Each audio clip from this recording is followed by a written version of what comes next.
Bharatiya Janata party Indian politics में एक तरफी dominance है इस पार्टी की।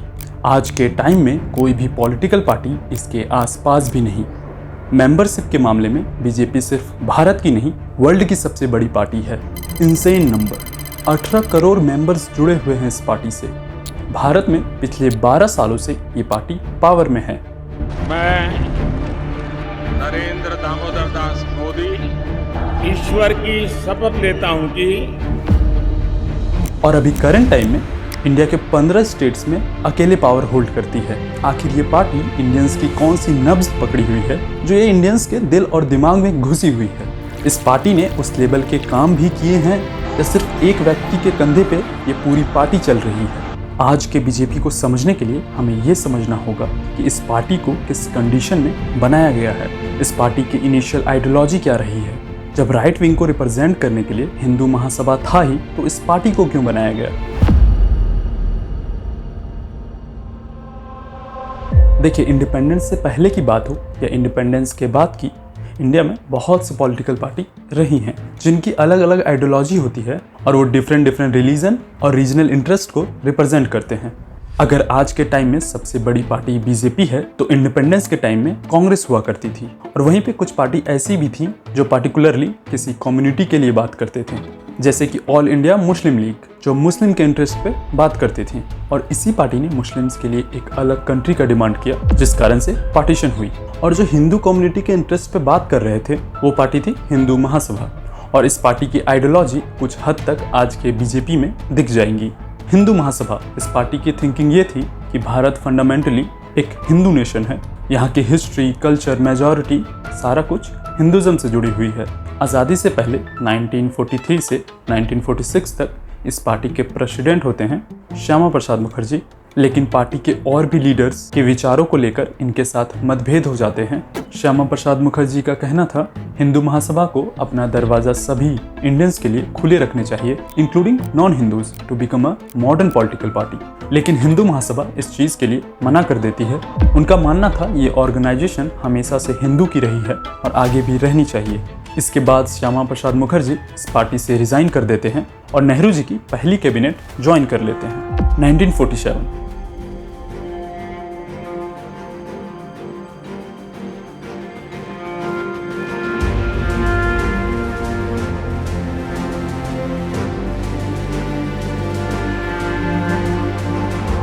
पार्टीशन के बाद दोनों देशों में, इंडिया और पाकिस्तान में, बहुत ज़्यादा कम्युनल वायलेंस होता है। माइनॉरिटीज़ के अंदर डर बैठ जाती है, इंडिया में मुस्लिम्स के अंदर और पाकिस्तान में हिंदू और सिखों के अंदर। नेहरू जी और पाकिस्तान के लियाकत अली खान के बीच एक पैक्ट साइन होता है, लियाकत नेहरू पैक्ट, दोनों देशों के माइनॉरिटीज़ के प्रोटेक्शन के लिए। इसमें और भी कुछ प्रोविजंस होती हैं जो चीज़ श्यामा प्रसाद मुखर्जी को पसंद नहीं आती और वो नेहरू जी के कैबिनेट से भी रिजाइन कर देते हैं। इंडिपेंडेंस के बाद कांग्रेस सबसे बड़ी पॉलिटिकल पार्टी रहती है, लेकिन महात्मा गांधी का कहना था कांग्रेस को डिसॉल्व हो जाना चाहिए। हमारा मेन गोल था फ्रीडम अचीव करना, जो हमने पा लिया है। वो चाहते थे कांग्रेस एक सोशल सर्विस ऑर्गेनाइजेशन बन जाए, लेकिन जो कांग्रेस के लीडरशिप होते हैं वो डिसाइड करते हैं कि वो एक पॉलिटिकल पार्टी के तरह ही आगे बढ़ेंगे और न्यू इंडिया को गवर्न करेंगे। गांधी सरकार से बड़ा है, गांधी कानून से बड़ा है, गांधी देश से बड़ा है, महात्मा है। कैसे रोका जाए उसे? अब गांधी को मरना होगा। ईयर 1948 नाथूराम गॉडसे महात्मा गांधी को गोली मार देते हैं। उनके हत्या से पूरा भारत हिल जाता है। गॉडसे आरएसएस और हिंदू महासभा दोनों के मेंबर रह चुके थे और इस घटना से दोनों पार्टी में बहुत ज़्यादा इफेक्ट पड़ता है। हिंदू महासभा के बहुत से लीडर को अरेस्ट कर लिया जाता है।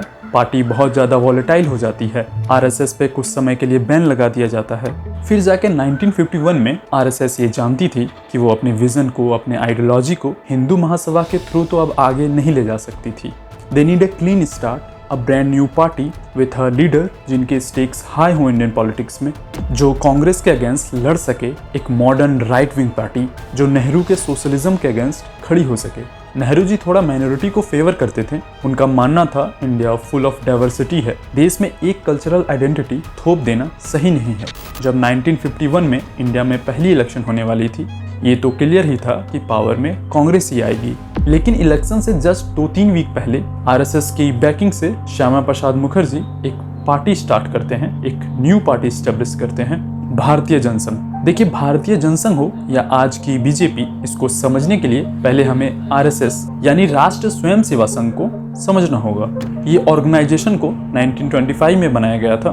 इनका मानना था भारत की संस्कृति, यहाँ की सिविलाइजेशन हिंदुइज्म से जुड़ी हुई है, तो इंडिया एक हिंदू फर्स्ट नेशन होना चाहिए। तो इंडिपेंडेंट इंडिया में इस विजन को आगे ले जाने के लिए कोई पार्टी चाहिए थी जो जवाहरलाल नेहरू के सेक्युलर कांग्रेस के अगेंस्ट खड़ी हो सके।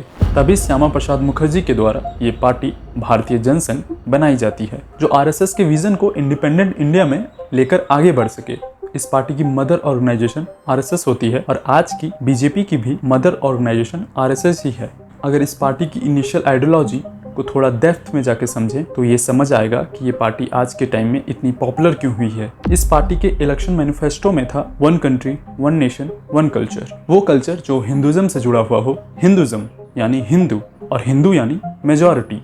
ये कम्युनिटी पूरी तरीके से बिखरी हुई थी, यूनाइट नहीं थी। उन्हें बस एक धागे में पिरोना था, यानी यूनाइट करना था। इन्होंने ऐसे मुद्दे उठाए जो हिंदू से जुड़े हुए थे, लाइक हिंदी और संस्कृत को नेशनल लैंग्वेज बनाया जाए। इन्होंने काउ स्लॉटरिंग यानी गौ हत्या पे ऑल ओवर इंडिया बैन लगाने की बात की। इन्होंने हिंदू कोर्ट बिल को अपोज किया।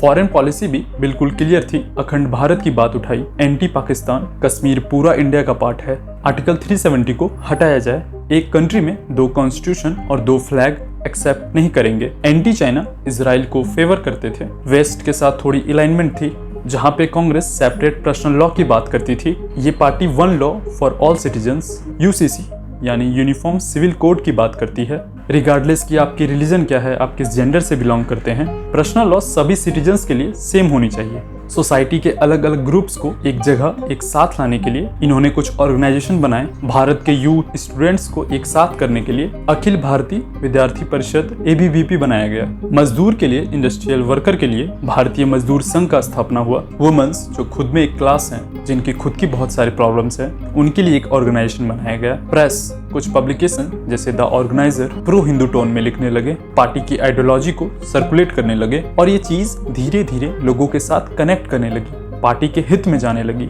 जहां 1952 के लोकसभा इलेक्शन में मात्र 3 सीट आई थी, अब ये हर इलेक्शन में बढ़ने लगा। 57 के इलेक्शन में 4 सीट्स, 62 के इलेक्शन में 14 सीट्स और 67 के इलेक्शन में 35 सीट्स तक जा चुकी थी।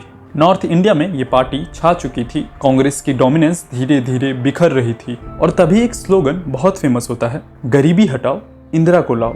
इंदिरा गांधी के पावर के अंडर कांग्रेस और भी सेंट्रलाइज और पावरफुल होने वाली थी। 1971 के इलेक्शन में कांग्रेस को हराने के लिए, इंदिरा गांधी को पावर से दूर रखने के लिए ओपोजिशंस की पार्टी मिलकर एक अलायंस बनाती हैं, ग्रैंड अलायंस। यहाँ तक कि भारतीय जनसंघ एक आइसोलेटेड पार्टी थी, अपने विजन, अपने आइडियोलॉजी को अकेले लेकर चल रही थी। लेकिन इस इलेक्शन में ये कोलिजन पॉलिटिक्स की तरफ मूव करती है। कांग्रेस और सोशलिस्ट पार्टी और भारतीय जनसंघ एक अलायंस बनाती है जो इलेक्शन में इंदिरा गांधी के अगेंस्ट खड़ी हो सके। लेकिन इलेक्शन के रिजल्ट इनके फेवर में जाती नहीं और इंदिरा गांधी बहुत बड़ी मेजोरिटी के साथ जीतती है। कांग्रेस के पावर में आने के बाद कांग्रेस के अगेंस्ट, इंदिरा गांधी के अगेंस्ट एक मूवमेंट स्टार्ट होती है गुजरात, बिहार, सभी जगह, और इसे लीड कर रहे होते हैं जयप्रकाश नारायण। भारतीय जनसंघ भी पूरी तरीके से अलाइन थी इस मूवमेंट के साथ। फिर 1975 इंडिपेंडेंट इंडिया की one of the darkest time, Indira Gandhi state of emergency impose करती है, पूरा भारत बंद हो जाता है और बहुत से ऑपोजिशंस के लीडर्स को जेल में डाल दिया जाता है। जनसंघ के बड़े बड़े लीडर्स को जेल में डाल दिया जाता है। ईयर 1977 इमरजेंसी हटाया जाता है और जनरल इलेक्शन का समय आता है। सारी ऑपोजिशन की पार्टी मिलकर एक पार्टी बनाती है, जनता पार्टी, और इस इलेक्शन के रिजल्ट में जनता पार्टी मेजॉरिटी से जीतती है और गवर्नमेंट बनाती है। मोरारजी देसाई प्राइम मिनिस्टर बनते हैं। इंडिया में पहली बार नॉन कांग्रेस पार्टी पावर में आती है। लेकिन ये पार्टी ज्यादा समय तक चल नहीं पाता, कोलैप्स कर जाता है। सोशलिस्ट की अलग आइडियोलॉजी, जनसंघ, आरएसएस की अलग आइडियोलॉजी, आपस में ही कॉन्फ्लिक्ट हो जाता है और तभी जनसंघ के बड़े लीडर्स जनता पार्टी छोड़ देते हैं और अप्रैल 6, 1980 को अपनी एक अलग पार्टी बनाते हैं, भारतीय जनता पार्टी। और भारतीय जनता पार्टी के फाउंडिंग प्रेसिडेंट बनते हैं